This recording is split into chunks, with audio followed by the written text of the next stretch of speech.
గులాబీ ఫామ్ హౌస్ల చుట్టూ వివాదాలు ఈ మధ్య హాట్ టాపిక్గా మారుతోంది. ఒకరేమో ఇల్లీగల్ కన్స్ట్రక్షన్స్, మరొకరి ఫామ్ హౌస్లో డ్రగ్స్ దందా, ఇప్పుడేమో కోళ్ల పందాలు, క్యాసినో నిర్వహణ. ఇలా వరుస వివాదాల్లో గులాబీ నేతల ఫామ్ హౌస్లు రాజకీయ చర్చనీయాంశంగా మారుతోంది.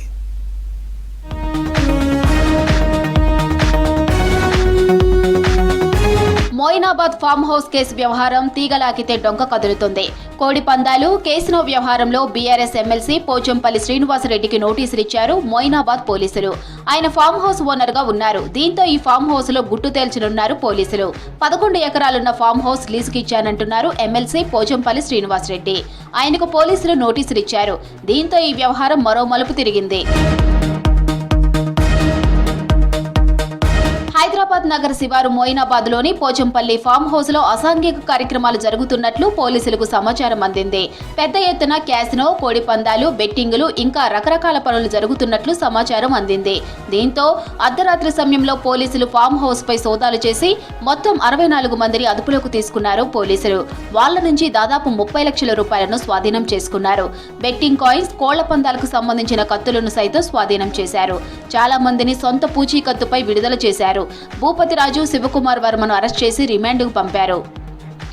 ఈ వ్యవహారం వెనుక ఎమ్మెల్సీ పోచంపల్లి శ్రీనివాసరెడ్డి నుంచి నిర్వాహకులకు సహకారం ఉన్నట్లు పోలీసులు గుర్తించారు.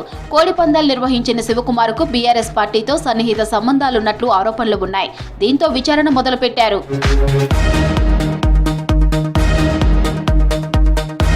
మోయినాబాద్ ఫామ్ హౌస్ లో ఏదో జరుగుతుందన్న చర్చ ఇంటా బయట జోరందుకుంది.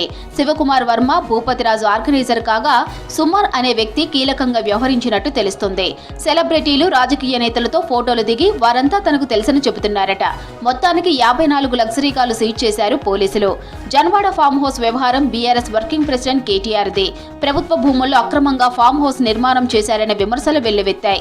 జన్వాడ ఫామ్ హౌస్ తనది కాదని చెప్పినప్పటికీ శైలమ కల్వకుంట్ల పేరుతో ఫామ్ హౌస్ ఉంది. అందులో కేటీఆర్ మిత్రుడు ప్రదీప్ రెడ్డి ఉంటున్నట్లు కేటీఆర్ చెప్పారు. ఈ విషయం చర్చనీయాంశంగా మారింది. మరో వివాదంలో కేటీఆర్ బావమర్ది రాజ్ పాకాల ఫామ్ హౌస్ లో రేవు పార్టీ దుమారమే లేపింది. ఫామ్ హౌస్ కేంద్రంగా డ్రగ్స్ పార్టీ జరిగిందనే విమర్శలు వెల్లువెత్తాయి. ఆ వ్యవహారం పెద్ద చర్చనే జరిగింది. 4 నెలల క్రితం జన్వాడలో ఓ ఫామ్ హౌస్ లో ఎటువంటి అనుమతి లేకుండా పార్టీ నిర్వహిస్తున్నట్లు తెలుసుకున్న ఎక్సైజ్, నార్సింగి, ఎస్ఓటీ పోలీసులు దాడులు చేశారు. భారీ సౌండ్ సిస్టమ్ తో పార్టీ జరుగుతున్నట్లు డైల్ 100కు కాల్ రాగా వెంటనే పోలీసులు అక్కడికి చేరుకున్నారు. ఫామ్ హౌస్ లో తనిఖీలు చేపట్టి భారీగా ఫారిన్ లిక్కర్ స్వాధీనం చేసుకున్నారు. ఫామ్ హౌస్ లో డ్రగ్స్ వాడినట్టు అనుమానం వచ్చింది. పార్టీలో పాల్గొన్న 24 మందికి డ్రగ్స్ పరీక్షలు నిర్వహించారు. వారిలో బిజినెస్ మ్యాన్ విజయ్ మద్దూరి అనే వ్యక్తికి పాజిటివ్ గా తేలింది. కొకైన్ తీసుకున్నట్లు పరీక్షలో తేలడంతో పోలీసులు కేసు నమోదు చేశారు. కేటీఆర్ బావమర్ది డ్రగ్స్ ర్యాకెట్ తో లింకులున్నట్లు పోలీసులు ఆ దిశగా దర్యాప్తు చేయడం హాట్ టాపిక్ అయింది. ఇలా కొన్నాళ్లుగా హైదరాబాద్ సిటీ చుట్టూ ఫామ్ హౌస్ కల్చర్ విపరీతంగా పెరిగింది.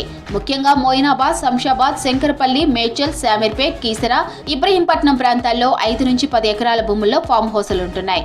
ఈ తరహా ఫామ్ హౌస్లు గ్రేటర్ చుట్టూ దాదాపు 700 నుంచి 900 వరకు ఉన్నట్లు పోలీసుల అంచనా. వీకెండ్ పార్టీలకు హైఫై పర్సన్స్, సినీ, రాజకీయ, వ్యాపారవేత్తలు ఇక్కడికి ఎక్కువగా వస్తుంటారు. అక్కడ జరిగే రేవ్ పార్టీలకు హాజరవుతున్న సందర్భాలు లేకపోలేదు. ఇంకొందరు నిర్వాహకులు డబ్బు కాసపడి అసాంఘిక కార్యకలాపాలు నిర్వహించేందుకు రెంట్కు లీజుకిస్తున్నారు. ఇంకొందరు నిర్వాహకులు డబ్బుకు ఆశపడి అసాంఘిక కార్యకలాపాలు నిర్వహించేందుకు రెంట్కు లీజుకిస్తున్నారు. ఈ క్రమంలో గంజాయి, డ్రగ్స్ వంటివి తీసుకోవడం ఇటీవల కాలంలో ఎక్కువైంది. వీటిని తీసుకోవడం నేరమని తెలిసినా వాటికి ఫామ్ హౌస్లను అడ్డాగా మార్చుకున్న విషయం తెలిసిందే. ఈ పోచంపల్లి ఫామ్ హౌస్ గురించి దర్యాప్తులో ఎలాంటి విషయాలు బయటకొస్తాయో చూడాలి.